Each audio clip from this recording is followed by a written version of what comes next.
So we now speak with Dr. Martin DeLuca, who is the lawyer in this lawsuit filed by the Rumble platform and Donald Trump's media group against Alexander de Moraes. Dr. DeLuca, welcome. Can you hear me well? I can hear you. I hope you can too. Yes, very well. Thank you very much for participating, for accepting the invitation. It's an honor to have you here with us on the program. How can you summarize this lawsuit? We know that Alexander de Moraes hasn't presented his defense yet, at least as far as I know. He's been petitioned 3 times, and if I'm not mistaken, he hasn't responded. He's the one who has called all the exiles, all the journalists who had to leave Brazil, cowards because they didn't want to face, according to him, Brazilian justice in quotation marks. But he himself seems to be avoiding giving a response, defending himself here in the United States. Thank you again for your participation. Thank you very much. Well, the case has been ongoing in Florida since February. So, we're going on 6 to 7 months. To this day, Minister Alexander Moraes hasn't appeared in the Florida case. The AGU has stated many times that it would defend the minister. To this day, the AGU hasn't appeared. The GU also made public statements saying they had hired lawyers to monitor the case, to defend him, and again, 7 months later, no one has appeared.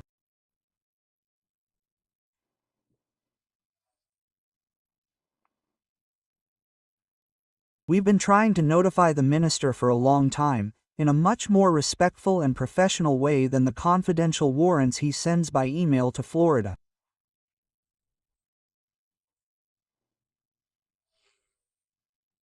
But to this day, we haven't been able to notify the minister in Brazil.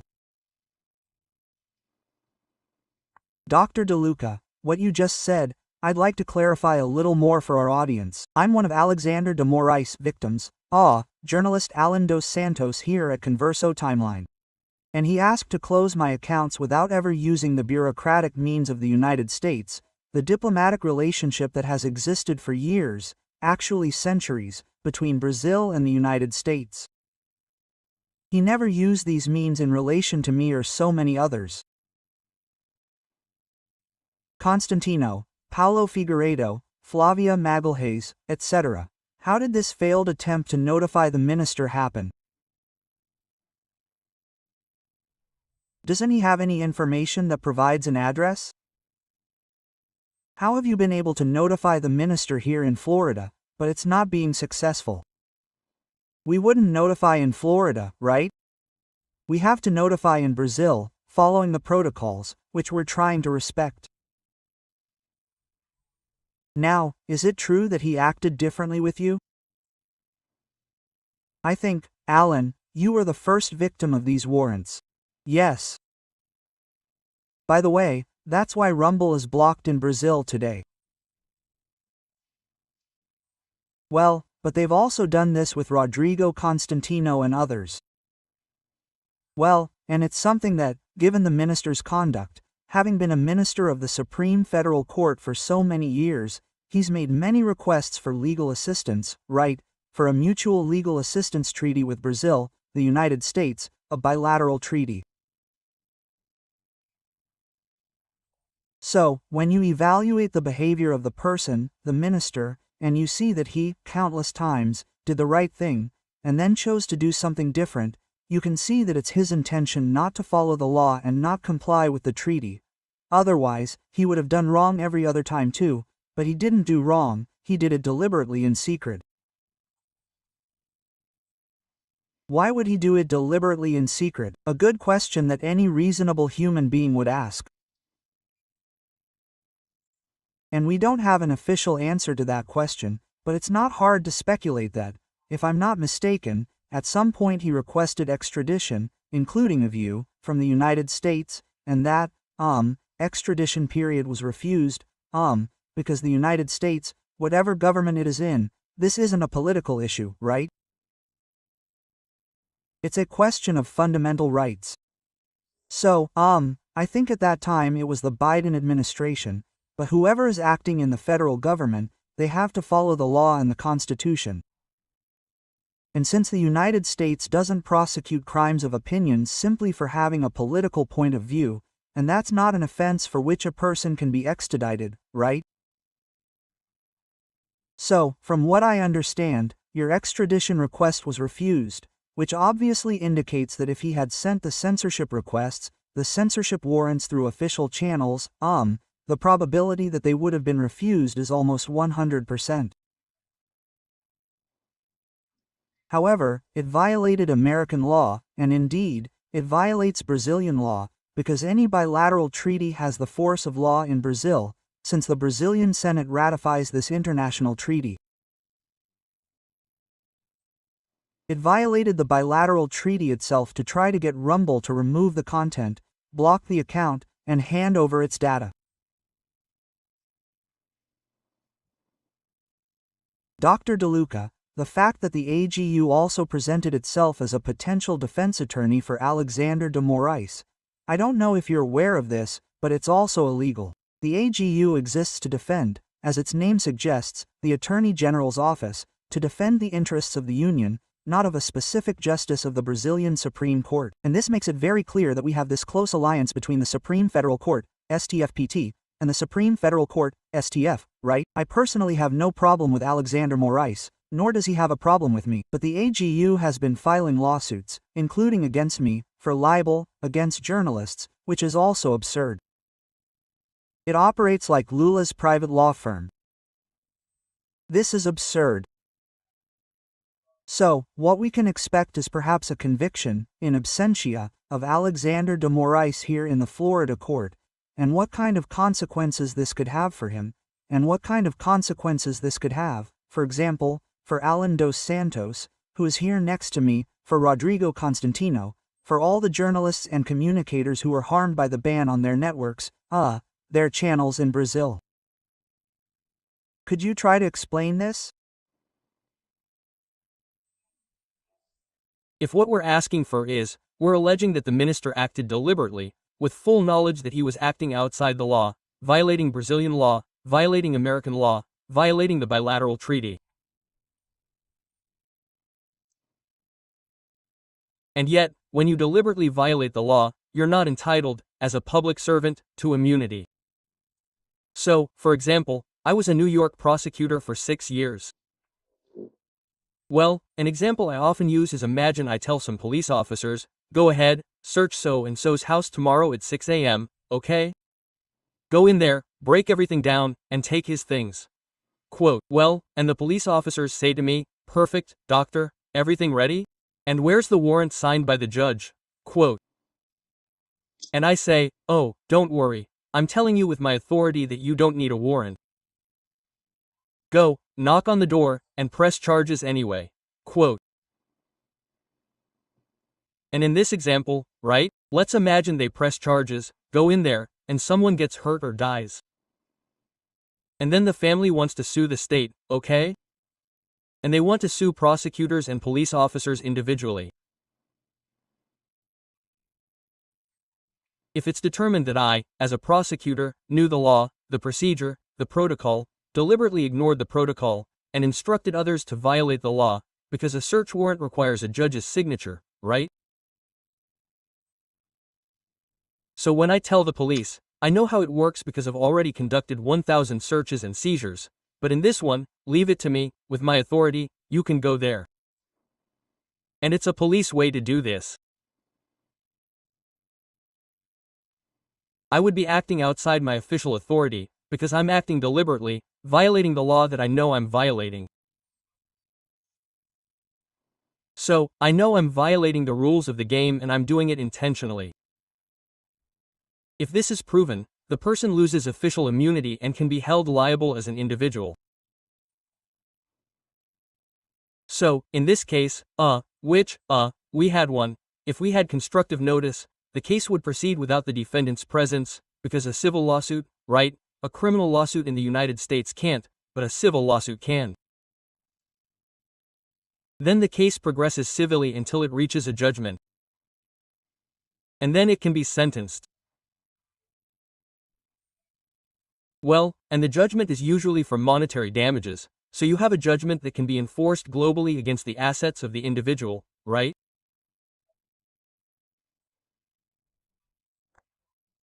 You could also obtain a judgment against the state, but at this moment, Rumble's action is against Alexandre Moraes, just Alexandre Moraes, not against the entire Brazilian government or the entire Supreme Court.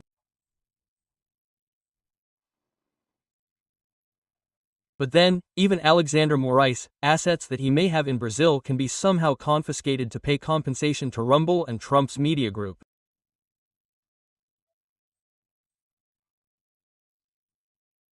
Of course, just imagine if you're an American individual and you're sued in Brazil and you go through the normal process, and everything is standard. Here, there's nothing special, like the way Alexandre Moraes' case is being treated. It's being treated as a standard case. There are no procedural anomalies, right? And then the case concludes, there's a judgment, and you can then homologate this Brazilian judgment in the United States and enforce it against the United States. It's the same here, I don't see it again. This happens every day. I'd also like to understand if he receives a conviction, which is a civil matter in the United States. And, for example, I'm one of the victims, and not just myself, but also my company, Turco Livre, suffered the consequences of Alexandre de Moraes' decisions. To this day, for example, my first Instagram profile, with over 500,000 followers, remains blocked, even for Americans. Well, my account, 47, has already surpassed 1 million followers and hasn't been taken down, but my company's account, at Turcaliv, which is owned by T Livre without Acidilla, remains blocked. My profile on the X remains blocked. Once he's convicted, I can ask for example, compensation and be able to file a lawsuit against Alexandre de Moraes, once he's convicted, which in English is compensatory and punitive damages. Can I then file a claim for damages against Alexandre Moraes if he is convicted? I don't want to give legal advice here, but what I would say is that it wouldn't be unusual for other parties harmed by the same conduct to file a lawsuit in the same way, with the same legal theory, and ask for the same damages, right? Obviously, the damages are individual. Each party suffers different damages, but the legal theory, conduct, and facts are the same. So, I think it's worth consulting your own lawyer, right, independent, because I represent Rumble, but it's worth checking out the options, because, and so, it's basically the same conduct. Because my question, in fact, revolves around the following. Because, once he is convicted civilly in this action, all his orders, both previous and future, are nullified in the United States, even if he were to comply with EMILAT or contact the United States Secretary of State. Is that correct? Look, in our Rumble case, we asked the judge. The judge has already agreed that Alexandre Moraes' orders, which were issued illegally, violating American law and the bilateral treaty, are not enforceable in the United States. This has already been determined by this judge.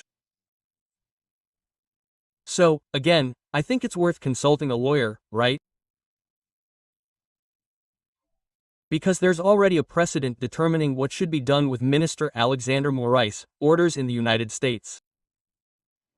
Dr. DeLuca, to conclude, a curiosity. You speak Portuguese very well. I wanted to understand your connection to Brazil, right? Why do you speak Portuguese so well? Well, and if you, at any point in this relationship that I'd like to know, because your accent is more Brazilian, not Portuguese, did you ever imagine that the country could fall into the hands of a judicial tyranny?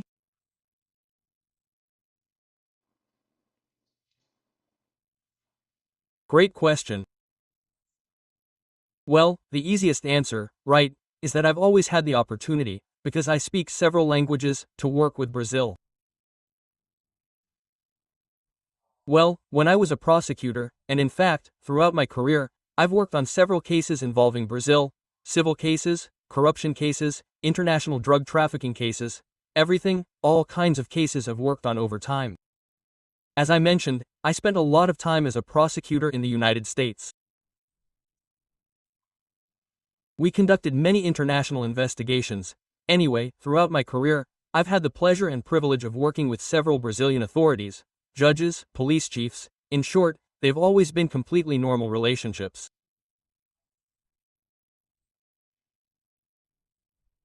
I mentioned in an interview that Alexander Moraes is the only judge I know of, and we thoroughly researched this before filing the Rumble lawsuit, who deliberately and intentionally violates the law, violates Brazil's international commitments, and violates U.S. law. Well, we have no precedent. I want to be very clear about this because it's important. Well, especially because the tone of public debate ends up being very high.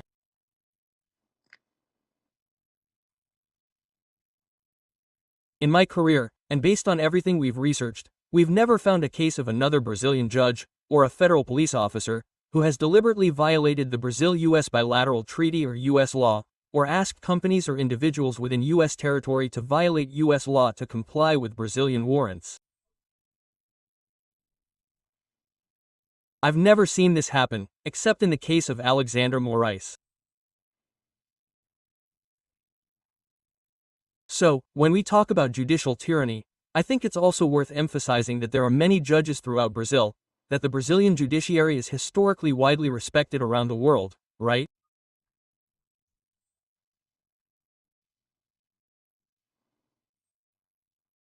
Why is it curious that all these highly controversial cases aren't involving Brazilian judges of first instance or second instance, but rather, they're all concentrated in the Supreme Court, and after that, all concentrated in the office of one minister?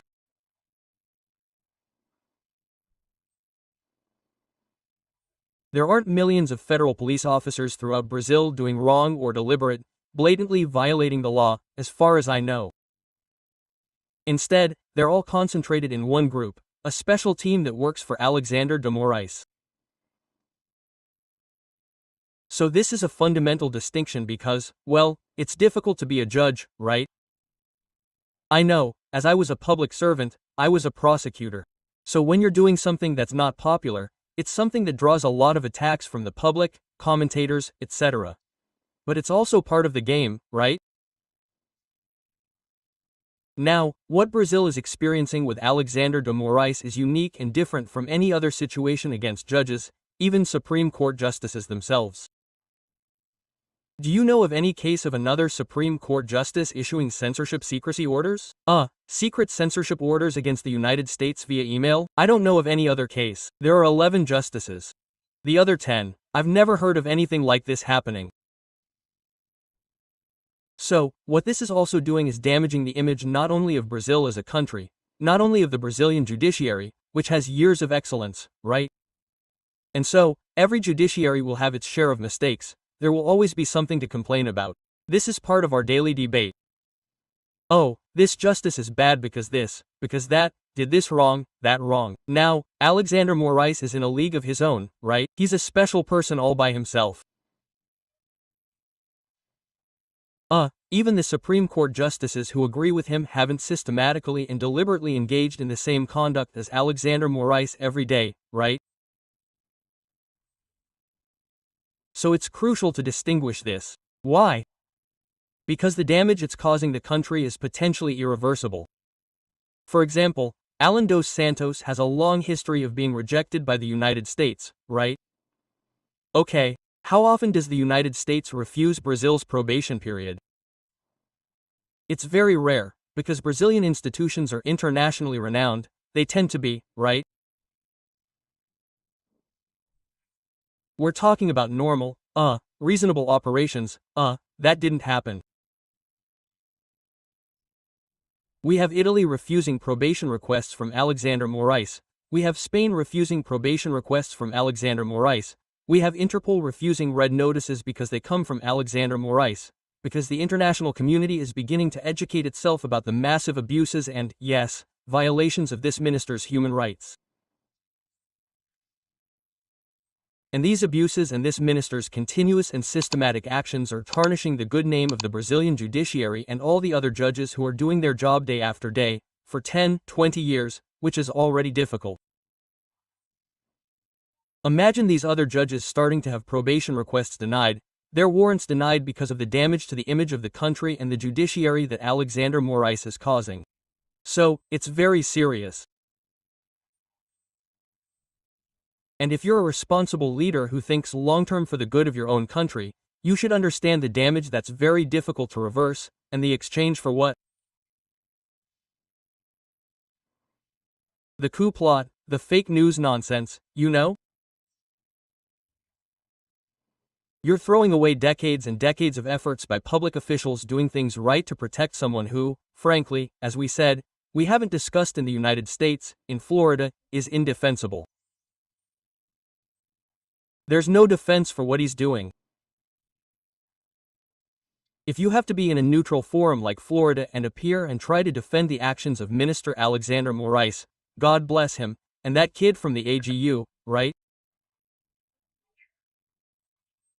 Because it's indefensible, you can only defend it in the media, at the Workers' Party meeting, or, well, in the Brazilian media, but there's no way to defend it internationally.